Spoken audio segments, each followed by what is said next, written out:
My husband Mike seemed different lately.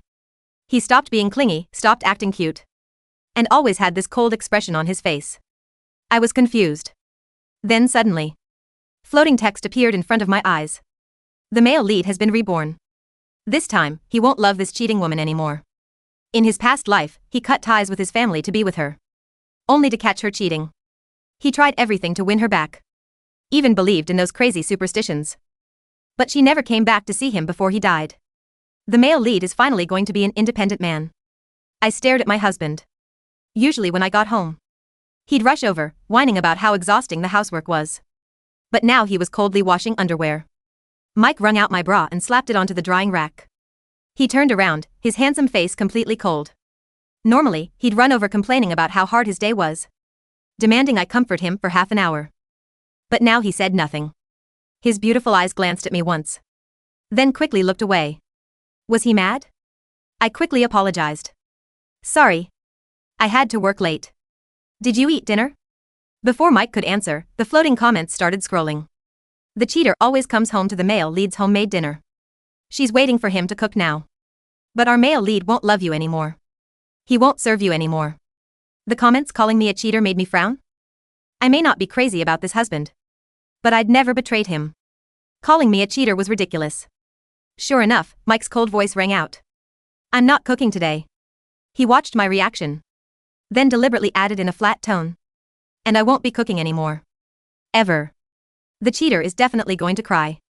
The male lead used to make her different meals every day. Now, no more love-cooked meals. Time to regret it. Hey.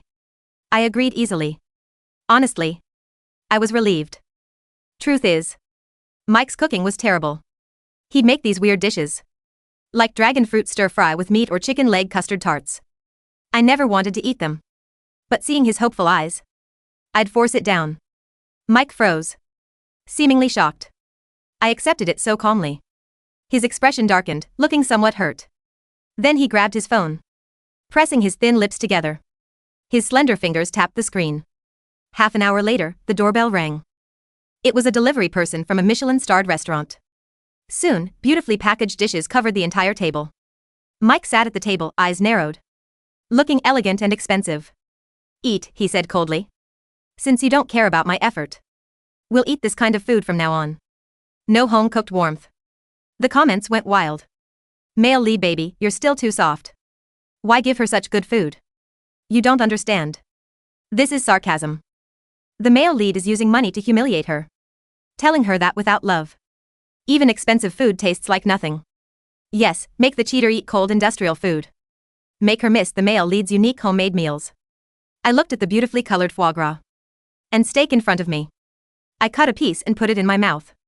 So delicious I could cry goodbye forever. Fruit stir-fry. I devoured everything. After finishing, I looked up to see Mike's plate untouched across from me. His dark eyes locked onto me. Slender fingers gripped the knife and fork tightly. His eyes were slightly red. See? The male lead's heart is broken. The cheater ate so happily. Doesn't care at all if he made it or not. He's still hoping she'll ask, why won't you cook for me anymore? But she didn't. She just ate. Even though the male lead wants revenge, he's still that fool who craves love. My heart jumped. I didn't know what happened in the past life, but seeing Mike's restrained expression, my heart softened. After all, he was my legally recognized husband. Why aren't you eating? I asked him. I don't like eating this kind of food. With no warmth, no family feeling. Mike's fork stabbed into the steak, like he was taking out his frustration. I sighed, stood up and walked into the kitchen. His voice came from behind me. What are you doing? I haven't cleaned the kitchen yet. Halfway through, he forcibly changed his tone. Whatever. I ignored him. Skillfully boiled water and grabbed some noodles from the cabinet. Cut some green onions, fried an egg. Blanched 2 baby bok choy. And finally drizzled some sesame oil and soy sauce. 5 minutes later, I walked out with a steaming bowl of simple noodles. I placed it in front of Mike. Can you eat this? Mike suddenly froze. His fan-like lashes blinking. He looked down at the bowl. Simple plain broth with a fried egg on top. The steam fogged up his lashes, making it hard for him to open his eyes. He should have coldly pushed the bowl away and expressed his sarcasm. But Mike still picked up his chopsticks. This was the first meal Emily had ever made for him in both lifetimes. He picked up some noodles and put them in his mouth. I continued eating my dessert. The comments suddenly exploded. Wait. Why are you crying? Did the female lead never cook for him in his past life? This lifetime, one bowl of noodles and he's gone over. I looked up in alarm. Mike was eating the noodles in small bites. His lashes trembled lightly. Tears hanging on them. His overwhelming beauty hit me instantly. I handed him a tissue. Are you okay? Mike looked up at me with resentful eyes. He said quietly, it's too salty. Despite complaining, he drank all the soup. Outside the window, the night was deep. I kept thinking about what the comment said. Who exactly was Mike? As I was thinking, the comments started scrolling again. Feel bad for the male lead baby. He's not asleep at all. He's been silently crying with his back to the female lead. Afraid of making noise and disturbing the female lead. He's been biting the corner of the blanket. Random viewer here. Why is the male lead crying? They've been married a year. And the female lead baby hasn't touched the male lead once. The male lead must be heartbroken. Just say he's sexually frustrated. You guys don't understand. You only want to be intimate with someone you love. This shows the cheater doesn't love the male lead baby at all. That's why he's sad. I looked carefully. Mike was wrapped in the blanket. Lying on the edge of the bed. His body was almost stretched into a straight line. Leaving me only the back of his head. Remembering the comments, I asked tentatively, Mike. Are you asleep? I was asleep. Why do you wake me up? Mike's muffled voice came from under the blanket. His tone was unfriendly, but his exposed or tip trembled slightly. The comments rang in my ears again. The male lead works out every day. Has a great body, even bought sexy lingerie and sprayed perfume. Today is actually their wedding anniversary. Wait, isn't the male lead supposed to be independent now? Why is he still dressing up to please someone? You don't understand. The male lead is deliberately seducing the cheater. Then will cruelly reject her. Making her suffer the air indeed. Carried a faint centipede. I reached out and touched Mike's face. What? This guy was crying again. I really didn't understand how he was only 2 years younger than me. But cried so easily. Mike's ears were thin. Red, as if they dripped blood. I reached out and wrapped my arms around his waist from behind. Today is our wedding anniversary. Sorry. I just remembered. I'll get you a gift tomorrow, okay? You know, I've been starting my business. I've been so busy, so tired. I said softly, my voice gentle. His body stiffened. He said coldly. Why are you telling me this? I need to sleep. His tone was like ice that wouldn't melt. My hand moved downward. You want this? I asked tentatively. My hand moved downward. You want this? I asked tentatively. Underneath the thick duvet. Mike's entire body went rigid. I felt his abdominal muscles tense up. As if he had just been electrocuted. He grabbed my wrist. His grip was surprisingly strong. But his fingers were trembling uncontrollably. Don't touch me. He hissed, his voice cracking slightly. Don't touch me. Mike hissed, his voice cracking slightly. His grip on my wrist was iron tight, yet I could feel the frantic pulse beating against my skin. The room was cast in the dim, silver glow of the streetlights filtering through the blinds, illuminating the sharp, defensive line of his jaw. The comments, floating in luminous blue text just above his head, immediately betrayed him. He's panicking. He didn't think she'd actually touch him. Male lead baby practiced his cold rejection speech for 3 hours in the mirror today, but his brain just short-circuited. Look at his ears. They're glowing like traffic lights. He secretly wants it so bad, the little hypocrite. I stared down at him. My husband, who claimed he was done with me, was currently trembling under a thick duvet, smelling faintly of a very expensive, very suggestive cedarwood and vanilla cologne. Mike, I said quietly, keeping my voice perfectly steady. I didn't pull my hand away. Instead, I let my fingers relax, my thumb lightly brushing against the erratic pulse at his wrist. If you truly want me to stop, I will turn around and go to sleep. We can just be roommates. Is that what you want? He froze. His beautiful, dark eyes widened slightly in the shadows. He opened his mouth, likely to deliver the cruel, sarcastic rejection the comments had promised he was planning. But no words came out. Say it. Say don't touch me, you filthy cheater, a comment urged. He can't. The male lead is fundamentally a golden retriever trying to be a lone wolf.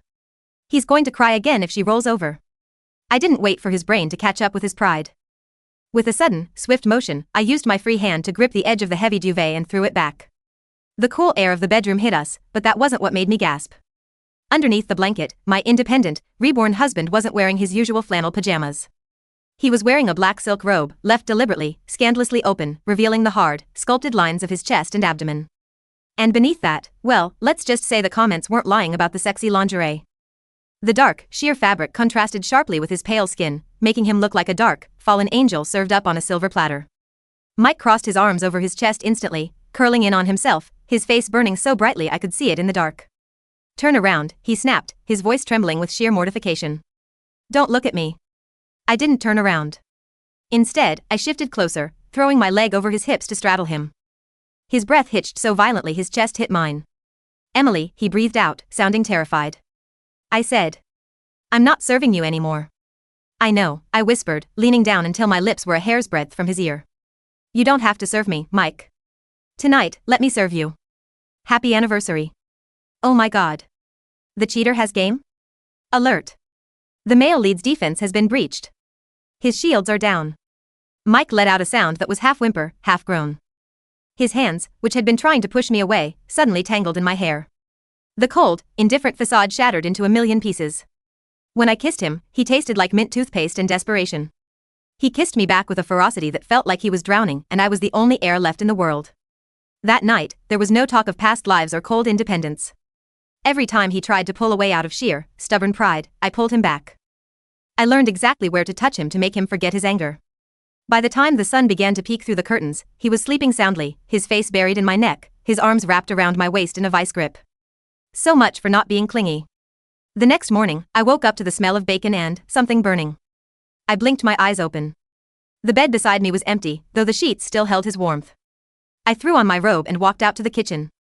Mike was standing by the stove.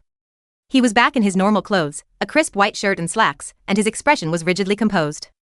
The cold, untouchable aura was back, though it was slightly ruined by the pink apron he was wearing and the fact that he was scraping the charred remains of a pancake into the trash. As I walked in, the floating text appeared again. The male lead regrets giving in. He gave up his body to the enemy. He's decided to double down on being cold today. He's going to ignore her completely to regain the upper hand. Stay strong, baby. Don't look at her. Morning, I said, leaning against the doorframe. Mike flinched. He didn't turn around. Your breakfast is on the table, he said, his voice dropping an octave to achieve that CEO-level chill. Eat it or don't. I'm going to work. Don't expect me home for dinner. I have matters to attend to. I looked at the table. There was a perfectly plated breakfast, eggs Benedict, avocado toast, and a small, delicate chocolate cake with the words Happy Anniversary piped on it in slightly shaky icing. I looked back at him. You made this? I ordered it, he lied through his teeth. I told you. I'm not cooking for you anymore. Liar. He woke up at 5 a.m. to bake that cake. He burned 3 batches of the cake because his hands were shaking from thinking about last night. He's so pathetic, I love him. I walked over to him, wrapping my arms around his waist from behind and pressing my cheek between his shoulder blades. He went completely stiff. Thank you, Mike, I said softly. It's beautiful. He swallowed hard. Let go of me, Emily. I told you, things are different now. Last night was a mistake. A moment of weakness. He gently pried my hands off his waist and turned to look at me. His eyes were dark, swirling with a complicated mix of longing and deep-seated resentment. Don't think a few sweet words will change anything. I know who you really are. With that, he grabbed his briefcase and walked out of the apartment, leaving me alone with the anniversary cake. I sat down and ate a piece. It was actually delicious. As I chewed, I stared at the space where the comments usually hovered. I needed to figure this out. According to this bizarre system, Mike had died in a past life, feeling betrayed. He thought I was a cheater. He thought I didn't care. I was not a cheater. My life revolved around 2 things, my startup software company, and Mike. Granted, I had been incredibly busy the last 6 months trying to secure Series A funding, which meant late nights, missed dinners, and canceled dates. But cheat?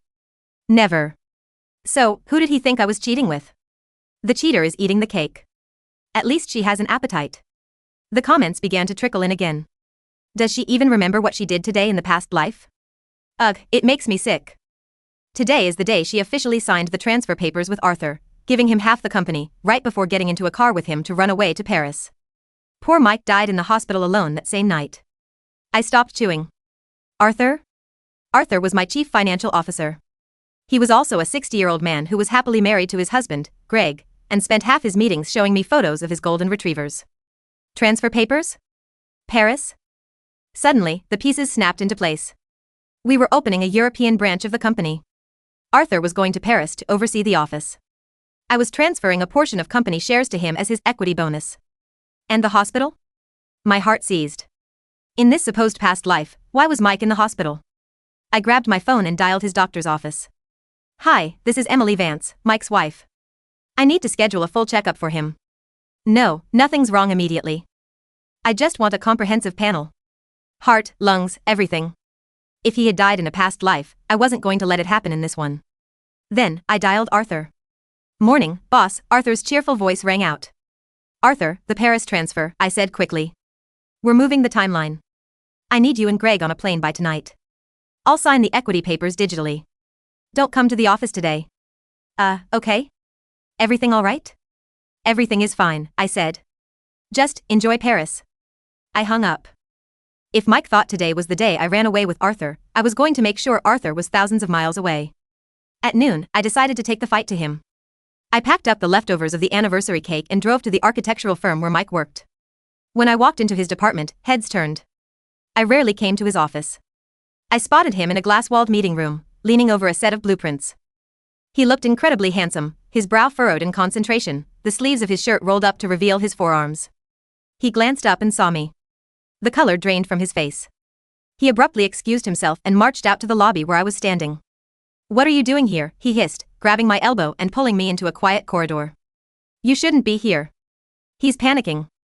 He thinks she's here to ask for a divorce so she can go to Paris.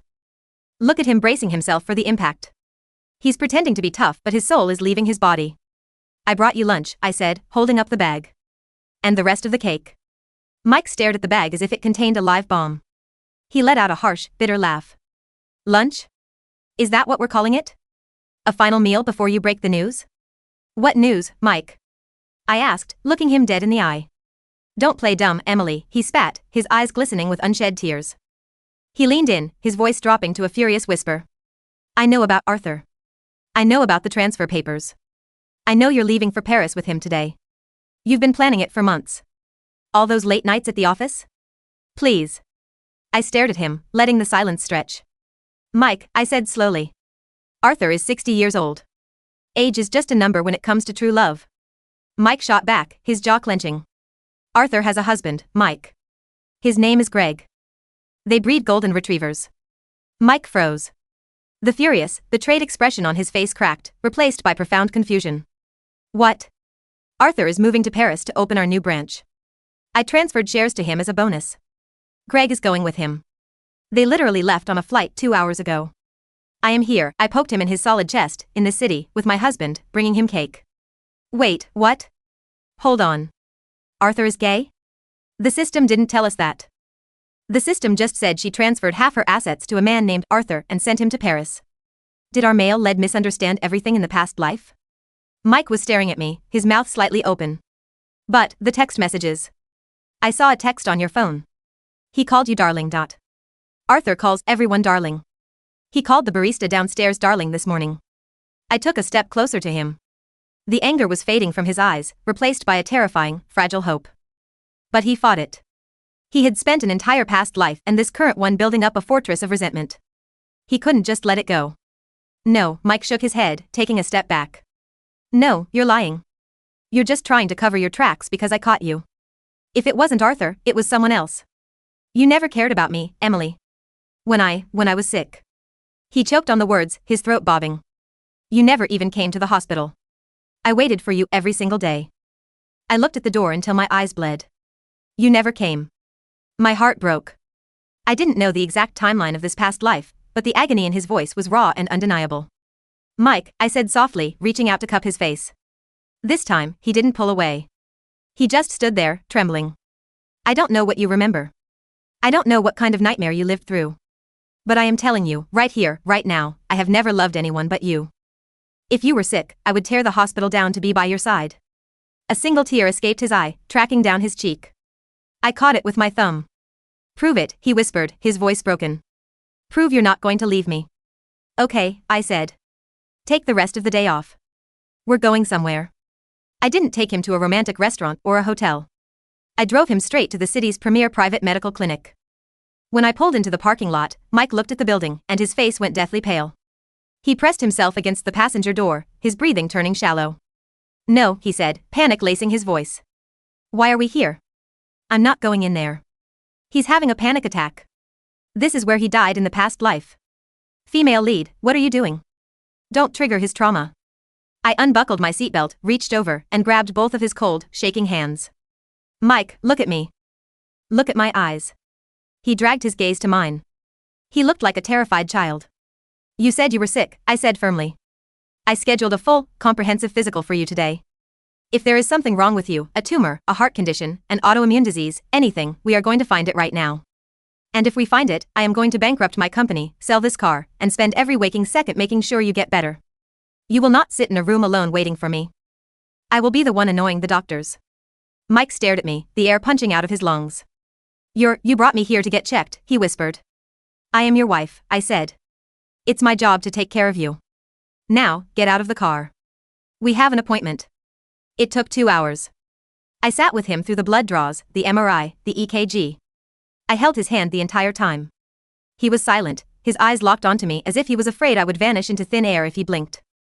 When we finally sat in the doctor's office, the physician, a kind, elderly woman, smiled at us.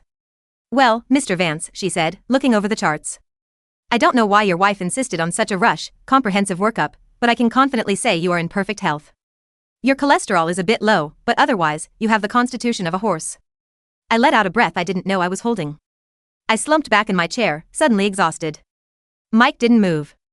He looked from the doctor to me, and then back to the doctor. "No cancer? No organ failure?" "Nothing," the doctor chuckled. "Whatever you're doing, keep doing it." When we got back to the car, the sun was beginning to set. The silence between us was heavy, but it was no longer cold. It was the silence of a dam cracking, ready to burst. I started the engine, but before I could shift into gear, Mike unbuckled his seatbelt. He leaned across the console, buried his face into my neck, and broke down. It wasn't a silent, aesthetic crying. It was ugly, heaving sobs.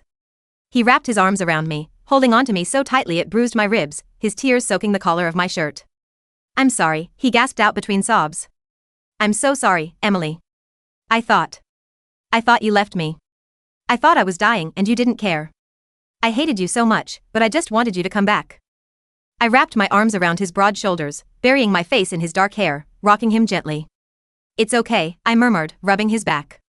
"It was just a bad dream, Mike. A terrible nightmare. You're here. You're healthy. I'm here." Above his head, the blue text of the comments flickered wildly. "I'm crying. I'm actually crying. We misunderstood the female lead. She's not a cheater, she's a workaholic CEO who loves her husband. The system lied to us. The past life was a misunderstanding. He probably died of a broken heart from a misdiagnosed illness, and she was likely working herself to the bone to pay his medical bills. Wait, if the trauma is resolved, does that mean our mission is over?" I looked at the text. Mission over? Yeah. We were summoned to help the male lead get revenge on the cheating wife. But there is no cheating wife. There's just a couple that needs to communicate better. I'm gonna miss this. But I'm glad he's happy. Goodbye, male lead baby. Goodbye, CEO wife. Be good to him, he's a delicate flower. The text shimmered, turning from a bright neon blue to a soft gold. And then, like dust blowing away in the wind, the words scattered and vanished. I blinked. The air in the car felt suddenly clearer, lighter. The omniscient peanut gallery was gone. It was just me and Mike. He finally pulled back, wiping his red, swollen eyes with the back of his hand. He looked entirely stripped of his cold, reborn CEO persona. He just looked like my Mike, slightly messy, deeply emotional, and desperately in love. "Emily," he sniffled, his voice thick. "I was so mean to you yesterday. I made you eat the Michelin star food. I couldn't help it." I laughed. "It was delicious, Mike." "No, it was cold and industrial," he insisted, his lower lip jutting out in a pout that was aggressively cute. "I'll never do it again. I'm going to make you dinner tonight. Whatever you want." I smiled, cupping his cheek and wiping away a stray tear with my thumb. "Honestly? I'd love a bowl of those simple noodles I made last night. But maybe with less salt?" Mike's face flushed violently. "I told you, I was crying into the bowl. That's why it was salty." "I know," I teased, leaning in to kiss his forehead. "I love you, you big baby. I'm not a baby, he muttered, leaning into my touch and closing his eyes. I'm an independent, strong man. Of course you are, I agreed smoothly, putting the car into drive. Now, independent strong man, do you want to hold my hand on the way home? Without hesitation, his large hand slipped into mine, his fingers intertwining with my own.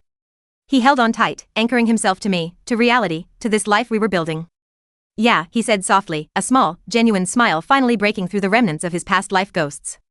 I do. There were no floating comments to validate the moment, no system to tell me what he was thinking.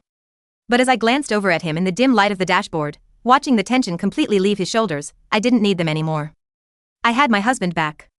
And this time, in this lifetime, I was going to make damn sure neither of us ever forgot how to hold on.